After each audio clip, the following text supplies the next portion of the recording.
السلام علیکم ورحمۃ اللہ وبرکاتہ۔ نحمدہ ونصلی ونسلم علی سیدنا ومولانا محمد رسولہ النبی الامی الامین المکین الحنین الکریم الرؤوف الرحیم، اما بعد فاعوذ باللہ من الشیطان الرجیم، بسم اللہ الرحمن الرحیم۔ فلا اقسم بمواقع النجوم وإنه لقسم لو تعلمون عظيم إنه لقرآن كريم في كتاب مكنون لا يمسه إلا المطهرون تنزيل من رب العالمين۔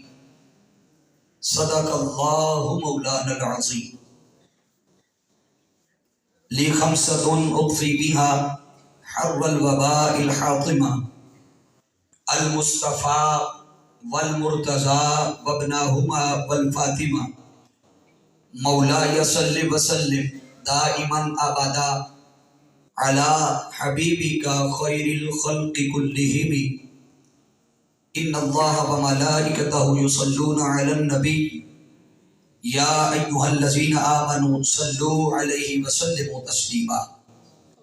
محبت و عقیدت کے ساتھ حضور کی بارگاہ میں ایک بار درود پاک کا نذرانہ، الصلاۃ والسلام علیک یا رسول اللہ وعلی آلک واصحابک یا سیدی یا حبیب اللہ۔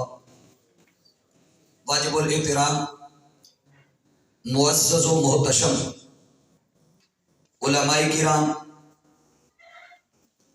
علاقہ بھر کی سیاسی، سماجی، مذہبی، دینی، علمی، فکری، روحانی، مؤسس اور معتبر شخصیات جو تحریک منہاج القرآن جہلم کے زیر اہتمام 5 روزہ دروس عرفان القرآن کے تیسرے فیز کی آج آخری نشست میں تشریف لائے، دعا ہے رب کائنات ایک ایک قدم چل کر آنے کے بدلے دنیا و آخرت کی ہزارہ نعمتوں سے اور برکات سے مالا مال فرمائے۔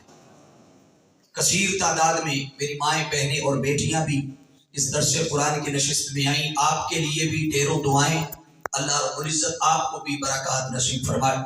مبارکباد کے مستحق ہیں تحریک منہاج القرآن، اس کے تمام فورمز، بالخصوص تحریک منہاج القرآن علماء کونسل، منہاج القرآن یوتھ لیگ، مصطفی اسٹوڈنٹس موومنٹ اور منہاج القرآن ویمن لیگ کی ہماری مائیں، بہنیں اور بیٹیاں، اور بالخصوص مبارکباد کے مستحق پروفیسر محمد سلیم احمد چودھری صاحب، پروفیسر شاہد بشیر صاحب صدر تحریک منہاج القرآن، چودھری احمد رضا صاحب صدر تحصیل تحریک منہاج القرآن، حافظ مظہر حسین نقشبندی صاحب صدر علماء کونسل، قاضی نصیر احمد نقشبندی صاحب اور جملہ فورمز، دعا ہے اللہ رب العزت انہیں ان کی کاوشوں کا اجر دنیا و آخرت میں عطا فرمائے۔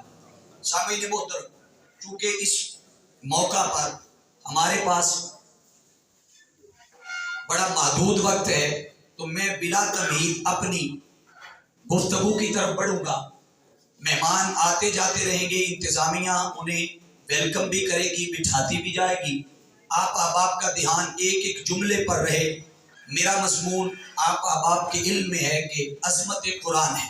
میں نے عنوان موضوع کے لیے 27واں پارہ ہے سورۃ الواقعہ، اس کی آیت مبارکہ نمبر 75 سے لے کر آیت نمبر 80 تک 75 تا 80 6 چھوٹی چھوٹی آیات مقدسہ ہیں جن کی تلاوت کرنے کا شرف حاصل کیا ہے۔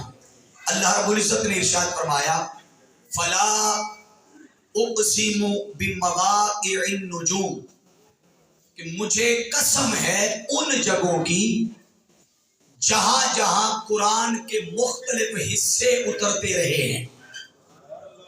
بولیے کیا؟ جہاں جہاں قرآن کے مختلف حصے اترتے رہے ہیں. آگے اللہ رب العزت نے ارشاد فرمایا وَإِنَّهُ لَقَسَمٌ لَوْ تَعْلَمُونَ عَظِيمٌ.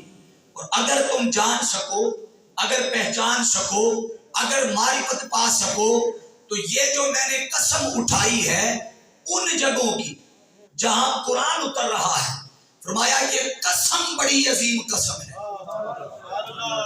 بولیے یہ قسم بڑی عظیم قسم ہے. پھر ارشاد فرمایا انہو لقرآن کریم. یہ کتاب بڑی عظمت والی کتاب ہے کہ جہاں اتر رہی ہے ان جگہوں کی قسم کھا رہا ہوں. فی کتاب مکنون. یہ تاجدار کائنات صلی اللہ علیہ وسلم پر نازل ہونے سے پہلے لوح محفوظ پر لکھی گئی. پھر فرمایا لا یمسہ الا المطہرون. کوئی شخص اسے بغیر وضو کے، بغیر طہارت کے، ناپاکی کی حالت میں نہ چھوئے. کیوں؟ تنزیل من رب العالمین. اس لیے کہ یہ رب کی طرف سے اتاری گئی ہے. اور اس لیے کہ یہ رب کی طرف سے اتاری گئی ہے. یہ ایک سادہ سا ترجمہ اور مفہوم آپ کے سامنے میں نے رکھا ہے. اب جملے پہ غور کرنا ہے. جب کسی چیز کی عظمت کو جاننا ہو، اس کے مقام اور مرتبے کو جاننا ہو، ایک قاعدہ ہے سادہ سا. کسی چیز کی عظمت کو جاننے کے لیے سب سے پہلے اس کی نسبت کو دیکھا جاتا ہے. اور یہ کیا؟ اس کی نسبت کو دیکھا جاتا ہے. مثال سے آسان کر دیتا ہوں. مثلا یہ سارے کا سارا پنڈال تاجدار کائنات صلی اللہ علیہ وسلم کی آل سے محبت کرتا ہے. تو کوئی پوچھے وجہ کیا ہے، سبب کیا ہے، تو جواب ایک ہی ہے سادہ سا کہ حضور سے انہیں، بولیے نا سارے، کیا ہے؟ نسبت. حضور کے صحابہ سے آپ محبت کرتے ہیں تو وجہ پوچھے تو وجہ کیا ہے؟ حضور سے نسبت ہے. اس کا مطلب ہے جس شے کو کائنات میں آقا علیہ السلام کی نسبت مل جائے، انہیں براہ راست حضور کی نسبت ملی. اب کائنات کے سارے ولی بھی مل جائیں تو ان ہستیوں کا مقابلہ نہیں کر سکتے جنہیں براہ راست حضور نے اپنی نسبت سے نوازا. دنیا میں کروڑوں اربوں کھربوں کتابیں لکھی جاتی رہی ہیں، لکھی جا رہی ہیں اور زمانہ مستقبل میں لکھی جاتی رہیں گی. مگر جو مقام اور عظمت اللہ نے قرآن کو عطا کیا ہے وہ کائنات کی ساری کتابیں مل کر بھی پورا قرآن کو کیا، قرآن کی ایک آیت کا مقابلہ بھی نہیں کر سکتے. اس لیے کہ یہ خدا کا کلام ہے. بولیے ذرا، یہ خدا کا کلام ہے اور وہ ساری کائنات میں عظیم ہے. بولتے جائیے ذرا، وہ ساری کائنات میں عظیم ہے. وہ بھیجنے والا عظیم، جس رسول کی طرف آیا وہ رسولوں میں عظیم. قرآن کا ایک ایک لفظ عظیم. اور سنیے، جیسے وہ ساری کائنات میں عظیم، رسول سارے رسولوں میں عظیم کہ جس پہ اتارا، اسی طرح جس امت کو تحفہ دیا وہ امت ساری امتوں میں عظیم. حاضرین جی احتشام، اب توجہ کیجئے جو اگلا جملہ آپ کی نظر کر رہا ہو. جتنی بھی کتابیں دنیا میں آئی ان کی افادیت لوگ بڑھانے کے لیے، اہمیت بڑھانے کے لیے، مارکیٹ میں سیل کرنے کے لیے، لوگوں کو ان کتابوں سے جوڑنے کے لیے کرتے کیا ہے؟ بڑے بڑے اسکالرز حضرات، ڈاکٹر حضرات، ریسرچر حضرات، ان کو کتابیں دکھائیں، بتائیں، ان سے تقاریر لکھوائیں، تقاریب رونما کروائی تاکہ مارکیٹ میں اترے، لوگ زیادہ سے زیادہ جان سکے، پہچان سکے. وہ تعارفی نشستیں کرواتے رہے. مگر قرآن کی عظمت کا یہ عالم ہے کہ قرآن نہ کسی عالم کے تعارف کے کروانے کا محتاج، نہ کسی محقق کے تعارف کے کروانے کا محتاج، نہ کسی پیر کے تعارف کے کروانے کا محتاج. قرآن وہ عظیم کتاب ہے کہ جس کا تعارف نہ آپ کروائے نہ میں کرواؤں، وہ خود خالق کائنات اس کا تعارف کروا رہا ہے. بولیے، وہ خود خالق کائنات اس کتاب کا تعارف کروا رہا ہے. اور تعارف کا انداز دیکھیے کیا رکھا. فرمایا فلا اقسم بمواقع النجوم. مجھے ان جگہوں کی قسم جہاں قرآن اتر رہا ہے. بات ہی اللہ نے قرآن کی عظمت بیان کرتے ہوئے قسم سے شروع کی. بولیے کہاں سے؟ قسم سے شروع کی. یقیناً اثرات تو ہوتے ہیں. مجھ سے پہلے الحمدللہ تعالی منہاج القرآن کے 4 چوٹی کے اسکالر جب خطاب کر کے چلے جائیں تو اب اتنے بڑے بڑے اسکالرز کے بعد میرا خطاب بنتا تو نہیں. میں تو اساتذہ بیٹھے ہیں, علماء بیٹھے ہیں, اور جو عوام الناس بیٹھی ہے انہیں تو چلے کچھ سمجھا دوں گا, مگر اساتذہ اور علماء کو سمجھا نہیں رہا, سنا رہا. اور یہ کیا انہیں سنا رہا ہوں کہ اللہ نے انداز کیا رکھا. فرمایا فلا اقسم بما, ان جگہوں کی قسم جہاں قرآن اتر رہا ہے. پھر فرمایا وَإِنَّهُ لَقَسَمٌ لَوْ تَعْلَمُونَ عَظِيمٌ. اللہ نے پہلے ان جگہوں کی, یہ قرآن کی قسم نہیں کھائی, قرآن کے حرفوں کی قسم نہیں کھائی, قرآن کی آیات کی قسم نہیں کھائی. دھیان کیجئے جو نقطہ سمجھانا چاہتا ہوں. ارے قرآن کی عظمت کی بات کرتے ہوئے ان جگہوں کی قسم کھائی جہاں قرآن اتر رہا ہے. اگر اللہ کے نزدیک وہ جگہ اتنی مقام اور عظمت والی ہے کہ جہاں قرآن اترے اللہ ان جگہوں کی قسم کھاتا ہے, سوچو خود قرآن کی عظمت کا عالم کیا ہوگا کہ وہ جہاں اتر رہا ہے اللہ ان جگہوں کی قسم کھا رہا ہے. اللہ ان جگہوں کی قسم کھا رہا. اب حاضرین عزیز ارتشاد, بات یہاں رب کائنات نے ختم نہیں فرمائی. اللہ نے فرمایا وَإِنَّهُ لَقَسَمٌ لَوْ تَعْلَمُونَ عَظِيمٌ. یہ جو قسم اٹھا رہا ہوں یہ قسم بھی عظیم ہے. توجہ ہے نا. اب علماء سے یہ توقع میں نہیں کروں گا, دھیان کیجئے گا, جملہ سمجھانا چاہتا ہوں. وَإِنَّهُ لَقَسَمٌ لَوْ تَعْلَمُونَ عَظِيمٌ. پہلے عظمت بیان کی, پھر قسم کھائی, پھر کیا کیا, آسان کر دیتا ہوں تاکہ ہر ایک کو آسانی سے سمجھ آ جائے. میں ایک جملہ کہتا ہوں, میں کہتا ہوں کہ یہ درس قرآن کی مجلس بڑی عظیم ہے, درس قرآن کی مجلس بڑی عظیم ہے. پھر میں کہوں اللہ کی عزت کی قسم یہ مجلس بڑی عظیم ہے. پھر میں کہوں اللہ کی قسم یہ جو قسم اٹھائی ہے یہ قسم عظیم ہے. بولیے یہ جو قسم اٹھائی ہے یہ قسم عظیم ہے. بات رب کائنات نے یہاں روکی نہیں, فرمایا انہو لقرآن کریم. یہ جس قرآن کی عظمت کی بات کر رہا ہوں وہ قرآن بھی ہے اور کریم بھی ہے. بولیے وہ قرآن بھی ہے وہ کریم. تو باری تعالیٰ قرآن فرما دیا تھا, کریم کیوں کہا, وجہ کیا ہے؟ قرآن جو کہہ دیا تھا وہ فرماتا ہے قرآن اس لیے اسے کہا کہ ساری دنیا میں جو سب سے زیادہ پڑھی جانے والی کتاب قرآن ہے, اس لیے اسے قرآن کہا. اور کریم اس لیے کہا کہ جو سب سے زیادہ پڑھتا ہے وہ کریم اسی پہ کرم کرتا ہے.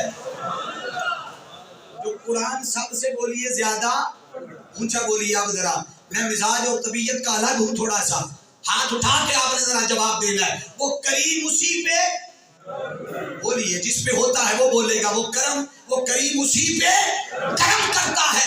اگر ناموں کی بات آ جائے تو دنیا میں جتنی کتابیں آئیں, لاکھوں کروڑوں اربوں کتابیں, آپ تلاش کرنے لگ جائیں, مارکیٹ میں چلے جائیں, لائبریریاں تلاش کر لیں. 19-20 کے فرق سے, مضمون طویل ہے میں تیزی سے بیان کر رہا ہوں, 19-20 کے فرق سے آپ کو ایک ہی نام پر کئی کتابیں ملیں گی. بولیے کیا, ایک ہی نام پر کئی کتابیں ملیں گی. مگر اللہ کی عزت کی قسم شرق سے لے کر غرب تک دنیا کی ساری لائبریریاں, مکاتب, مدارس چھان مارے, روئے زمین پر قرآن نام کی ایک ہی کتاب ملے گی. قرآن نام کی ایک ہی کتاب ملے گی. وجہ کیا ہے, سبب کیا ہے, توجہ کیجیے. آپ اگر تقابل ادیان کے طور پر, آپ اگر ایک طالب علم کے طور پر دیکھیں تو تراث ہے نا, تراث, اس کا موجودہ نام ہے خمسہ موسوی. کیا ہے؟ خمسہ موسوی. وہ 5 جلدوں پر مشتمل ہے. یا آپ اگر اناجیل اربع کا مطالعہ کریں تو آپ کو ان کتابوں میں سے انہی کتابوں کا اصل نام نہیں ملے گا. انہی کتابوں میں سے ان کے اصل نام کا بھی پتہ نہیں چلے گا. مگر قرآن کی عظمت ہے کہ خود قرآن کے اندر اللہ رب العزت نے لفظ قرآن 70 بار استعمال کیا ہے. بولیے کتنی بار؟ رب کائنات نے 70 بار. 2-3 مثالیں دے دیتا ہوں تاکہ بات ذہن میں بیٹھ جائے. ایک مقام پر ارشاد فرمایا انہ لقرآن کریم، یہ قرآن ہے، کریم ہے. پھر فرمایا بل ہوا قرآن مجید، یہ قرآن ہے، یہ مجید ہے. پھر ارشاد فرمایا شہر رمضان الذی انزل فیہ، اونچا بولیے، انزل فیہ القرآن. تو بار بار رب کائنات نے اس کا نام استعمال کیا، قرآن مجید کے اندر لکھا. اب توجہ، پھر جب ناموں کی بات آئی تو اپنے نام بھی زیادہ رکھے، مصطفیٰ کے بھی زیادہ رکھے. جاگتے رہیے گا، جاگتے رہیے گا. بولیے اپنے نام بھی زیادہ، مصطفیٰ کے نام بھی زیادہ. تو کیسے ممکن تھا قرآن کے نام کم رکھتا؟ اب سنیے، قرآن کے اللہ نے 55 نام بیان کیے ہیں. ہم تو زندگی بھر ایک ہی سنتے رہے نا. بولیے کتنے؟ 55 نام. آپ کہیں گے ایک رکھ لیتا، 2 رکھ لیتا، بڑی حد ہوتی تو 4-5 رکھ لیتا. اتنے زیادہ ناموں کی وجہ کیا ہے؟ آؤ اس پہ ایک مقولہ دے دیتا ہوں کہ کثرت الاسماء تدل علی شرف المسمى، کہ جس شے کے جتنے زیادہ نام ہوں گے وہ اتنے زیادہ اس کی عظمت پر دلالت کرتے ہیں. کیوں؟ اس لیے جب رب کائنات نے قرآن کے کمالات کو دیکھا، قرآن کی عظمت کو دیکھا، اوصاف کو دیکھا، خوبیوں کو دیکھا، ان خوبیوں کے پیش نظر رب کائنات نے اسے بھی زیادہ نام دیے. اب توجہ کیجئے گا، الفرقان یہ قرآن کا نام ہے. آپ نے یہ جملہ بولنا ہے نا. ذرا میں نے عرض کیا میں تھوڑا الگ طبیعت کا بندہ ہوں، آپ کو ساتھ لے کے چلنا ہے. آپ نے کہنا ہے یہ قرآن کا نام ہے الفرقان. اونچا بولیے، الفرقان قرآن کا نام ہے. الذکر قرآن کا نام ہے. الہدا قرآن کا نام ہے. النور قرآن کا نام ہے. الکتاب قرآن کا نام ہے. الشفاء قرآن کا نام ہے. الواضح قرآن کا نام ہے. الرحمہ قرآن کا نام ہے. البیان قرآن کا نام ہے. احسن الحدیث، یہ سارے کے سارے قرآن کے نام. آپ کہیں گے بھئی اتنے زیادہ نام ہیں، خود قرآن کا معنی کیا ہے؟ خود لفظ قرآن کا معنی. اس پہ میں علماء کے 2 موقف دے دیتا ہوں، آپ کو دھیان رکھیے گا. امام شافعی رحمت اللہ تعالی علیہ اور علامہ جلال الدین سیوطی رحمت اللہ تعالی، آپ کا اس پہ موقف ہے کہ قرآن غیر مشتق ہے. جاگ رہے ہیں نا سارے؟ بولیے قرآن غیر مشتق. مگر دیگر ائمہ علماء محققین وہ فرماتے ہیں کہ قرآن مشتق ہے. ان کا یہ خیال، اور اس پہ بطور دلیل وہ اس کے 4 مادے بیان کرتے ہیں. کتنے؟ بس یہ آپ نے یاد کر لیے تو آپ کو قرآن کی عظمت کا پتہ چل جائے گا. اب پہلا مادہ وہ بیان کرتے ہیں قرأ. بولیے کیا ہے؟ قرأ. دوسرا اس کا مادہ ہے قرأنا. اونچا بولیے ذرا، کیا ہے؟ قرأنا. تیسرا ہے قراءۃ. کیا ہے؟ قراءۃ. چوتھا ہے قرائن. کیا ہے؟ قرائن. اب دھیان کیجئے، قرأ آپ کہیں گے قرأ مادہ تو ہے، معنی کیا ہے؟ آؤ عربی کی ایک عبارت ہے، قول ہے، کہتے ہیں جیسے قرأ الماء فی الحوض، کہ حوض میں پانی جمع کیا گیا. حوض میں پانی. تو قرأ کا معنی ہے کسی چیز کا جمع کرنا. بولیے کسی شے کا جمع کرنا. اس لحاظ سے 2 معنی بنیں گے. قرأ پہلا معنی کہ قرآن وہ کتاب جسے جمع کیا گیا. بولیے بولیے قرآن وہ کتاب جسے جمع کیا گیا. دوسرا معنی اور قرآن وہ کتاب ارے جس کے اندر سب کچھ جمع کیا گیا، جس کے اندر اللہ نے سب جمع کر دیا. اگر پہلے معنی کو دیکھیں تو آپ کہیں گے کیا قرآن کہیں مختلف جگہوں پہ تھا جہاں سے پھر اکٹھا کیا گیا، جمع کیا گیا. آؤ قرآن ہی کی آیت کو بطور دلیل لے لیتے ہیں. اللہ نے ارشاد فرمایا فلا اقسم بمواقع النجوم، مجھے ان جگہوں کی قسم جہاں جہاں جہاں جہاں قرآن، بولیے بولیے جہاں جہاں قرآن اتر رہا ہے. اس کا مطلب ہے قرآن مختلف جگہوں پہ اترتا رہا. یہ قرآن کی بھی عظمت ہے، صاحب قرآن کی بھی عظمت ہے.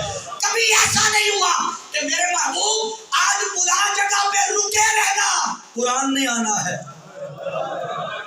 محبوب یہاں سے جانا نہ، قرآن اترنا ہے، وہی آنی ہے. نہیں، فرمایا محبوب تو جہاں بھی ہوگا، تو مکہ میں ہوگا قرآن مکہ میں آئے گا، تو مدینہ میں ہوگا قرآن مدینہ میں آئے گا، تو ہرا میں ہوگا قرآن ہرا میں آئے گا، تو سور میں ہوگا قرآن سور میں آئے گا، تو احد میں ہوگا قرآن احد میں آئے گا. ارے جدھر جدھر مصطفیٰ جاتا ہے ادھر ادھر قرآن جاتا ہے. جدھر جدھر مصطفیٰ جاتا ہے ادھر ادھر بولیے قرآن جاتا ہے. اب سنیے جو اگلا جملہ دینے جا رہا، اور علماء کی بالخصوص توجہ چاہوں گا. کتابیں یہ قرآن کلام ہے رب کا، کلام ہے رب کا، اللہ کا کلام ہے. اب سنیے بھئی، کلام کسی کے بولنے کو کہتے ہیں. یعنی آپ، میں بول رہا ہوں، آپ کہیں گے حضرت صاحب کلام کر رہے ہیں تو کسی کے بولنے کو. اب اللہ جسم سے پاک ہے، بولیے جسم سے، زبان سے، تو باری تعالیٰ کی زبان سے پاک ہے. تیرا کلام یہ کیسے بن گیا؟ یہ تیرا کلام کیسے بن گیا؟ وہ فرماتا ہے وَمَا يَنْطِقُ عَنِ الْهَوَىٰ، یہ جو مصطفیٰ کے لب ہل رہے ہیں یہ باتیں میری ہیں، احکامات میرے ہیں. مصطفیٰ لب ہلاتا ہے، میرا قرآن بنتا ہے. بولتا وہ ہے، کلام میرا بنتا ہے. بولتا وہ ہے، قرآن یہ بنتا ہے. اب سنیے، گویا جو لفظ زبان مصطفیٰ پہ آتا گیا وہ قرآن بنتا گیا. کیا بولیے؟ جو لفظ زبان مصطفیٰ پہ آتا گیا. کسی کے ذہن میں یہ نہ رہے کہ یہ قرآن اس لیے بنا کہ شاید جبریل امین لے کے آئے. وہیں آپ پہلی بھی وہی جو لے کے آئے تھے وہ جبریل ہی لے کے آئے تھے، وہ پہلے جو آئی تھی. تو اگر ان کی اس کے لانے کی وجہ سے قرآن بنتا تو پہلیوں کو بھی یہی عظمت ملتی. مگر سنیے، اس لیے قرآن نہیں بنا، بلکہ قرآن یہ اس لیے بنا کہ زبان مصطفیٰ پہ لفظ ادا ہو گئے. گویا جو لفظ حضور کی زبان پہ آ گیا وہ عظمت پا گیا. ارے جو زبان پہ آئے وہ عظمت پا جاتا ہے. سوچو جو مصطفیٰ کی نظر میں آ جائے، جو حضور کی، بولیے ذرا، حضور کی نظر میں آ جائے. اب یہ دیکھیے جو لفظ آیا وہ قرآن بنا، جو حضور کی نظر میں آیا وہ ابو بکر صدیق بنا، وہ عمر فاروق بنا، وہ عثمان علی بنا، وہ زمانے کا امام بنا. اگر حضور کی نظر میں آنے سے مقام ملتا ہے، سوچو جو مصطفیٰ کے دل میں آ جائے، جو حضور کے دل میں آ جائے، ہاں جو حضور کے دل میں آ جائے وہ رب کی رضا بنتی. بولیے وہ رب کی. پریشان نہیں ہونا، تعلق منہاج القرآن سے ہے تو بغیر قرآن کے بات نہیں کروں گا. جاگتے رہیے گا. آقا علیہ السلام کو جب یہودیوں نے تانا دیا کہ کس دین کی بات کرتے ہو، کس خدا کی بات کرتے ہو، نمازیں تو ہمارے قبلے کی طرف رخ کر کے پڑھتے ہیں، اپنا قبلہ ہی لے آؤ. آقا علیہ السلام کے دل میں ملال تھا، پریشان تھے. اللہ نے فرمایا محبوب تو پریشان کیوں ہوتا ہے؟ حالت نماز ہے. آقا علیہ السلام کے بات دل میں ہے. توجہ، بات حضور کے دل میں ہے. بار بار آسمان کی طرف سر اٹھاتے ہیں کہ اللہ کرے کبھی ہمارا قبلہ رب کعبہ بنا دے، کعبہ کو بنا دے. بات دل میں تھی. رب کائنات نے فرمایا قد نرا تقلب وجهك في السماء فلنولينك قبلة ترضاها. مصطفیٰ ہم اسی پہ راضی ہو جائیں گے جو تیرا دل کر رہا ہے. دل. اب توجہ، ابھی یہ قارا کا معنی میں بیان کر رہا ہوں. قارا قرآن وہ کتاب جسے جمع کیا گیا. بولیے جسے جمع کیا گیا. ابھی میں دوسرے معنی کی طرف جانے لگا. وہ کیا کہ قرآن وہ کتاب جس کے اندر سب کچھ جمع کیا گیا. بولیے قرآن وہ کتاب جس کے اندر سب کچھ جمع کیا گیا. اب دھیان کیجئے، آپ کہیں گے قرآن کے اندر اللہ نے سب کچھ رکھا ہے، سب کچھ جمع کیا ہے. حاضرین بھی احتشام، آؤ خطابی باتیں نہیں کرتا، جملے نہیں دیتا، قرآن کی آیت کوٹ کرتا. اللہ رب العزت نے ارشاد فرمایا ہاں وَنَزَّلْنَا عَلَيْكَ الْكِتَابَ تِبْيَانًا لِكُلِّ شَيْءٍ. یہ جو مصطفیٰ پہ اتارا ہے ہم نے ہر شے کا بیان اس میں رکھ دیا ہے. بولیے ہم نے ہر شے کا بیان اس پہ رکھ دیا ہے. اگر تلاش کرنا چاہیں آپ کہیں گے اگر ہر شے کا بیان اللہ نے رکھا ہے تو ہمیں کیوں نہیں ملتا؟ اس سے پہلے آپ نے محبت والی باتیں سنی، اب دو کڑوی باتیں میں کرنے جا رہا ہوں، ان کو ہضم بھی کرنا ہے، جذب بھی کرنا ہے کہ آپ کہیں گے اگر سب کچھ ہے قرآن میں تو ہمیں کیوں نہیں ملتا؟ ارے یہ انہی کو ملتا ہے جو ڈھونڈتے ہیں، بولیے انہی کو ملتا ہے جو کوئی قابل ہو تو ہم سامنے نہیں دیتے ہیں، ارے ڈھونڈنے والوں کو دنیا بھی نہیں دیتے ہیں۔ ایمان کا نور قرآن کے اندر، تقویٰ کا نور قرآن کے اندر، آخرت کی فکر قرآن کے اندر، اجر و ثواب قرآن کے اندر، توحید کا پیغام قرآن کے اندر، عشق و ادب مصطفیٰ کے جام قرآن کے اندر، صحابہ کی فضیلت قرآن کے اندر، اہل بیت کی محبت قرآن کے اندر۔ اللہ نے ہر شے قرآن میں رکھی، فرمایا وہ تفصیل کلی شیء، ہم نے ہر شے کی تفصیل دے دی ہے۔ یہ جو کلی شیء ہے اس کا معنی سمجھ لے، بعد ازاں کسی کو پریشانی نہ رہے۔ کلی شیء کا اطلاق کسی ایک جنس پہ نہیں ہوتا، کیا کلی شیء کا اطلاق کسی ایک جنس پہ، کوئی یہ نہ سمجھے کہ شاید اس کلی شیء سے مراد خشکی کی ہر شے ہے، یا تری کی ہر شے ہے، یا مادی ہر شے ہے، یا غیر مادی ہر شے ہے، یا آسمانی ہے یا زمینی ہے، یا مشرق کی ہے یا مغرب کی ہے، آسمانوں کی ہے، نہیں، کلی شیء کا اطلاق کائنات کی ہر شے پہ ہوتا ہے، خواہ وہ زمین کی پستیوں میں ہو، آسمان کی بلندیوں میں ہو، شرق میں ہو، غرب میں ہو، خلا میں ہو، فضا میں ہو، ہوا میں ہو۔ اللہ نے فرمایا وَلَا رَتْبٍ وَلَا يَابِسٍ إِلَّا فِي كِتَابٍ مُبِينٍ، کوئی شے ایسی خوش یا تر رہ نہیں گئی جو ہم نے قرآن میں بیان نہ کی ہو۔ بولیے ذرا، جو ہم نے قرآن میں بیان نہ کی ہو۔ اب ذرا سنیے، اگر قرآن کے اندر ہر شے ہے تو آپ کہیں گے کوئی تو ہوگا جس نے لیا ہوگا، بولیے کوئی نہ کوئی تو ہوگا جس نے سب کچھ لیا ہوگا۔ آؤ عبداللہ ابن عباس رضی اللہ تعالی عنہ فرماتے الاتقان میں، فرمایا لو ضالی قال بعیر لوجدته فی کتاب اللہ، کہ فیضان مصطفیٰ سے، حضور کی سنگت سے، آقا کی صحبت سے مجھے قرآن کا اتنا فیض ملا، اتنے علوم ملے، اتنے معارف ملے، قرآن سے اتنا فیض پایا کہ اب میرے اونٹ کی رسی بھی کم ہو جائے تو قرآن سے رہنمائی لیتا ہوں۔ بولیے کہاں سے؟ اب بولیے نا سارے کہ کہاں سے رہنمائی؟ یہ ہم ہیں، ہم نے استاد بھی اور ڈھونڈے، ہم نے لیڈر بھی اور ڈھونڈے۔ ارے آؤ، قرآن سے بڑھ کر نہ کوئی لیڈر ہے نہ امام ہے، جو لینا چاہتے ہو تمہیں قرآن کے در پہ آنا پڑے گا۔ بولیے کچھ لینا چاہو تو قرآن کے۔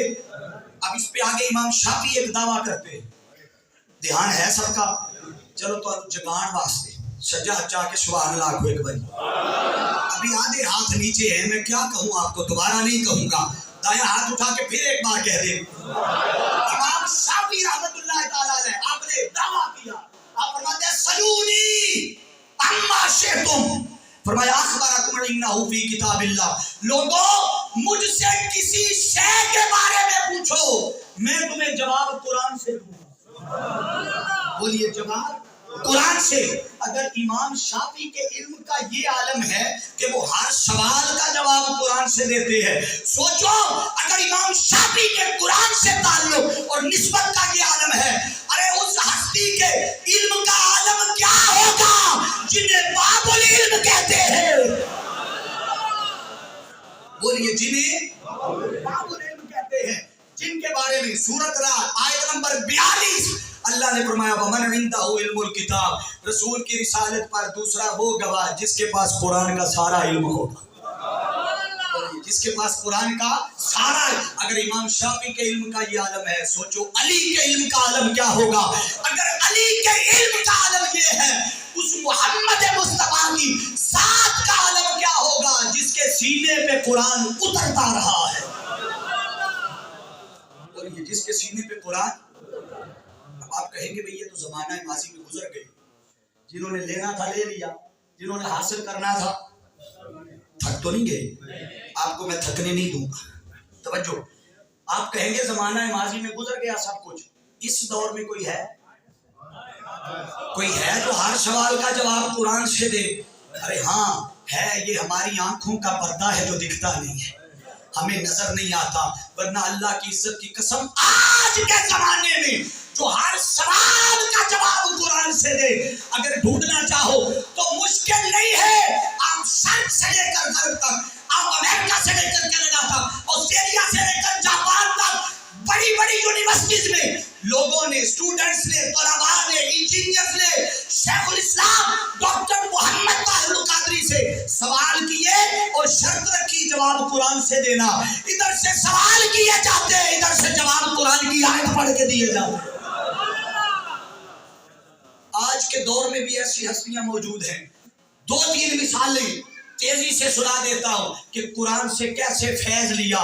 آپ کہیں گے شاید ایسے محبت و عقیدت میں کہہ گئے، نہیں، ارے 25 جلدوں پر تفسیر منہاج القرآن، یہ قرآن سے فیض لینے کا منہ بولتا ثبوت ہے۔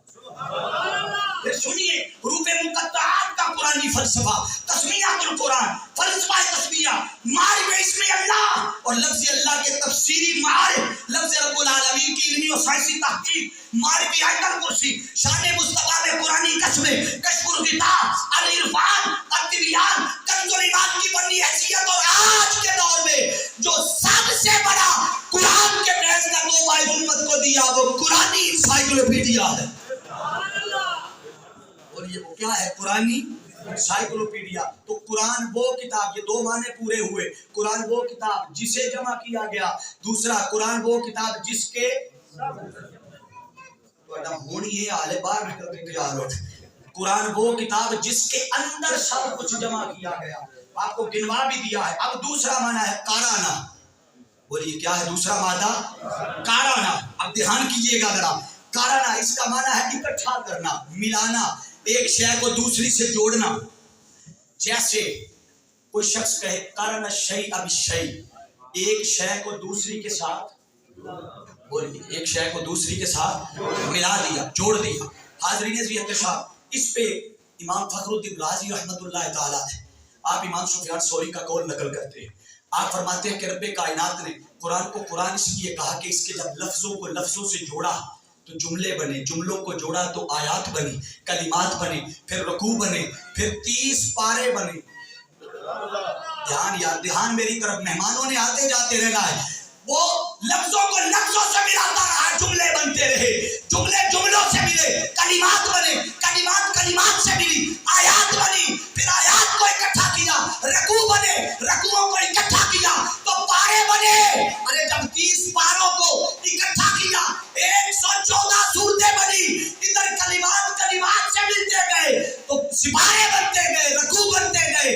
ادھر رب نے جب حضور کے والضحیٰ کے چہرے کا ذکر کیا تو قرآن کی آیت بنی، واللیل کی زلفوں کا ذکر کیا تو قرآن کی یہ 114 صورتیں حقیقت میں کبھی سوچا کہاں سے بنی؟ یہ اس ایک محمد کی صورت کا صدقہ ہے، اس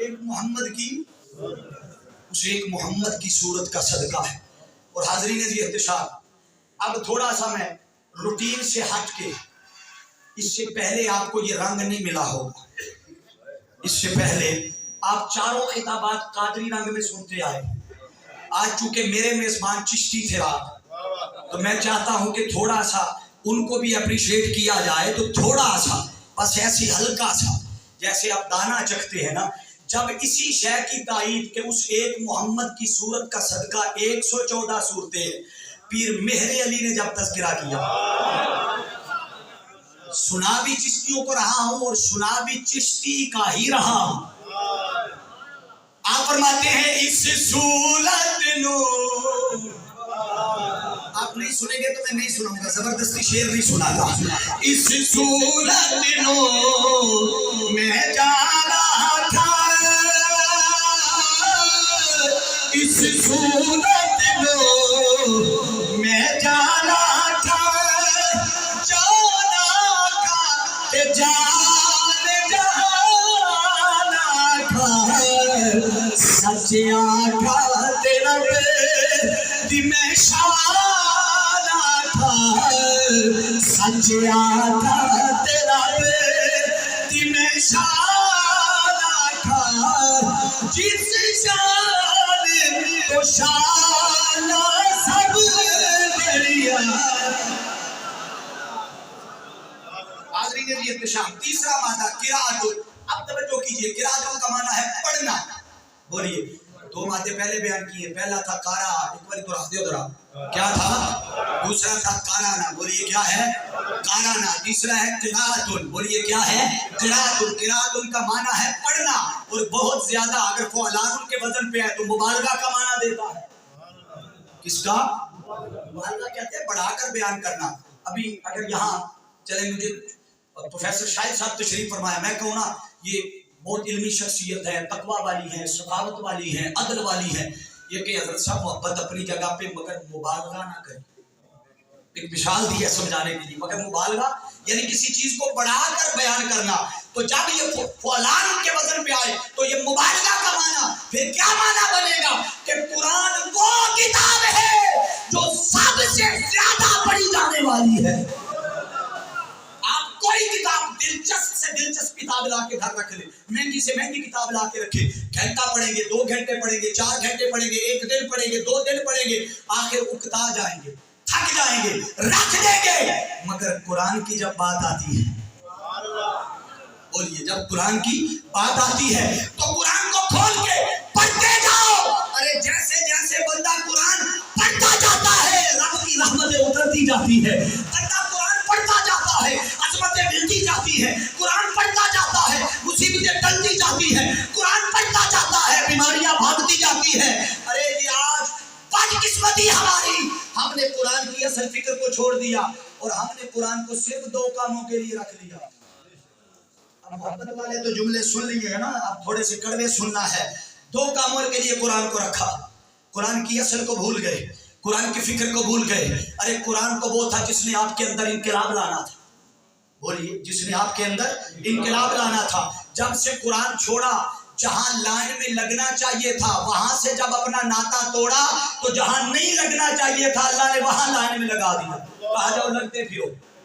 اب آؤ سنو، قرآن کو 2 کاموں کے لیے رکھا ہم نے. پہلا کام، ہم اپنی قسم اور اپنی سچائی بیان کرنے کے لیے قرآن کی قسم اٹھاتے اور اپنا کام چلاتے. بولیے ایمانداری سے بات درست ہے یا نہیں؟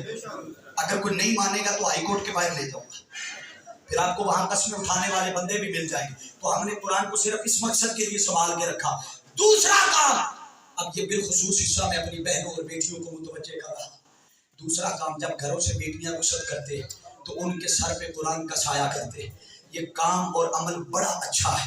اللہ ان سب بیٹیوں کے نصیب اچھے کرے، انہیں ہمیشہ قرآن کے سائے میں رکھے، انہیں ہمیشہ سیدہ کائنات بطول زہرا کی چادر تطہیر کے سائے میں رکھے. عمل اچھا ہے مگر قرآن کے نزول کا مقصد یہ نہ تھا.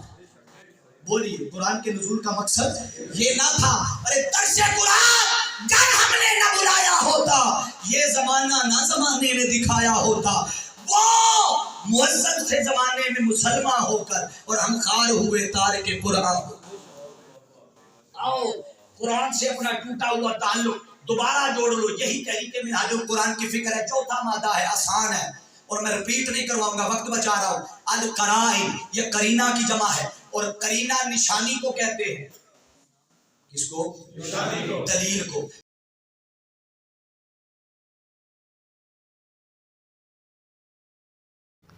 دیکھتے رہیے ہمارا یوٹیوب چینل IMS چینل، اسلامی میسج سروس.